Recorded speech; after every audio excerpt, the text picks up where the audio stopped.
à 17 ans, je suis arrivée ici. Un peu en fugue, euh, un peu avec la DPJ qui bat de trip puis qui sait pas trop où c'est que je suis où puis où je m'en vais, mais ils osent pas m'arrêter parce qu'ils ont peur que je m'en aille encore plus loin. Mais je pense que c'était vraiment pour mon bien, là. J'avais besoin d'être ici, là.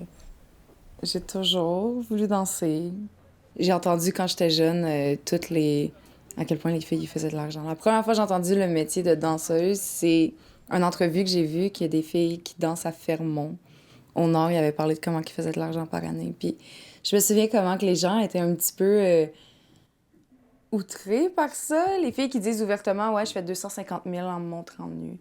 Puis les gens, je pense que ça venait d'une jalousie, mais moi, je n'avais pas cette jalousie-là. J'avais, oui, ben, une envie. Je veux moi aussi être ça. Je veux faire ça. Puis j'ai jamais eu le genre de dégoût, on dirait, pour le sex work ou le genre de dégoût pour la nudité que la plupart du monde a. Je suis pas gênée avec moi-même ni avec les autres. Puis c'est clairement un avantage avec ma job. Mais j'ai toujours voulu faire ça.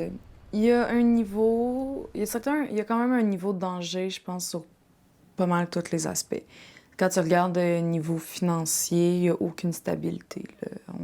On doit payer pour travailler, on n'est pas payé pour travailler. Fait que tu commences tes soirées dans le négatif, puis t'espères, après ça, monter la pente.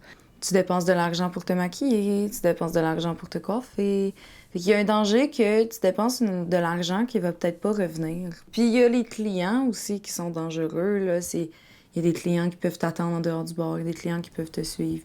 C'est sûr que j'aime pas les clients qui vont essayer de tester les limites, là. J'ai l'impression que les clients, ils essayent beaucoup de faire ça, là. Ils essayent de se montrer autoritaire un peu, puis de faire comme s'il voulait pas m'écouter parce que je suis plus jeune, puis parce que c'est lui qui a l'argent, puis c'est... Mais moi, je perds pas mon temps, tu sais, je pas... Je t'explique les règles, puis les règles, c'est que t'as pas le droit de me toucher entre les jambes. Puis si tu le fais, moi, j'ai pas peur de te dire les vraies affaires. Je vais te dire, t'essayes-tu de me violer? Parce que ça me tente pas, puis je te l'ai dit que je veux pas que tu me touches. T'essayes-tu de me violer? Là, on dirait que quand tu utilises les vrais mots, ils aiment pas ça, ils ont peur. Mais c'est parce qu'à un moment donné, wake up, là. C'est pas parce que je suis une danseuse que t'as le droit de me toucher partout, là. Mais ça reste un travail que j'aime. Il y a toujours une indépendance que jamais je pourrais avoir dans un autre métier, là. L'argent que je fais, c'est de façon réaliste, à mon âge, c'est pas possible que je pourrais faire ça dans un autre domaine que le sex work. Je suis 100% au courant. Avec l'éducation que j'ai, qui est comme même pas un cégep défini, puis euh, avec l'âge que j'ai, impossible à 21 ans que j'ai assez d'expérience pour faire le salaire que j'ai. Pour faire le montant que je fais en quelques jours ou en une soirée, c'est impossible. J'ai essayé de avoir une job, hein? J'ai essayé de avoir une job légale.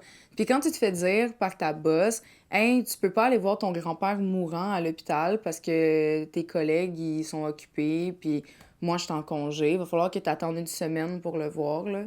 Genre, à un moment donné, tu réalises, est-ce que je vais manquer la mort de mon grand-père pour 13 piastres de l'heure? Non. Non. En étant danseuse à côté, moi, j'ai écrit à mon boss, j'ai dit, je vais pas rentrer pour un temps indéterminé, puis il a dit, OK, prends soin de toi. Pourquoi j'ai autant de tatous, je le sais pas. Parce que ça me tente. Parce que quand j'étais jeune, moi, mon plus grand rêve, c'était d'avoir des gros faux seins avec des tatous de pattes, genre de léopard. Genre, je sais pas pourquoi. C'était à mode début 2000, genre, les blondes hyper skinny, avec des énormes boules puis des tatous, c'est simple. Puis je sais pas pourquoi j'étais stickée là-dessus. Mais je voulais être ça, OK? Je voulais être... je voulais des tatous, je voulais être une belle femme pleine de tatous. Souvent, je pense que les gens, ils veulent me parler de mon I'm sorry, mom. Puis je pense que les gens, ils veulent vraiment comprendre, mais ils veulent pas réellement entendre la raison derrière. Je pense qu'ils aimeraient ça que je dise « Ah, je suis désolée à ma mère parce que je suis une danseuse puis je suis une conne. » Mais quand tu vois une fille qui a un I'm sorry, mom tatoué sur le chest, à un moment donné, pense un peu, là, sois intelligent, puis dis-toi que c'est peut-être pour autre chose que ses tresses puis ses tatous qui fait qu'elle est différente, là. Souvent, les gens, ils assument que être danseuse, c'était un plan B, puis je pense que c'est ce que beaucoup de gens disent, comme « Ah, si ça marche pas, je vais devenir danseuse. » Mais moi, c'était ça mon plan A, puis je sais pas où nécessairement ça va me mener, mais je suis pas stressée à propos de ça. l'école va encore être là quand je vais avoir 40 ans. Puis j'ai le temps en masse de trouver ce que je veux faire de mon argent, ce que je veux faire de ma vie, ce que je veux faire de mon temps. Tant que je suis jeune, puis tant que j'ai la forme que j'ai, je peux vraiment profiter de ce que j'ai comme toujours voulu faire, ce qui est de danser. Puis en attendant, ben, c'est ça. Je fais ce que j'aime, puis je vais pas arrêter de faire ce que j'aime pour quelque chose que j'aime pas. Fait que tant que je trouve pas quelque chose qui va me satisfaire autant que la job que j'ai, je vais rester où je suis.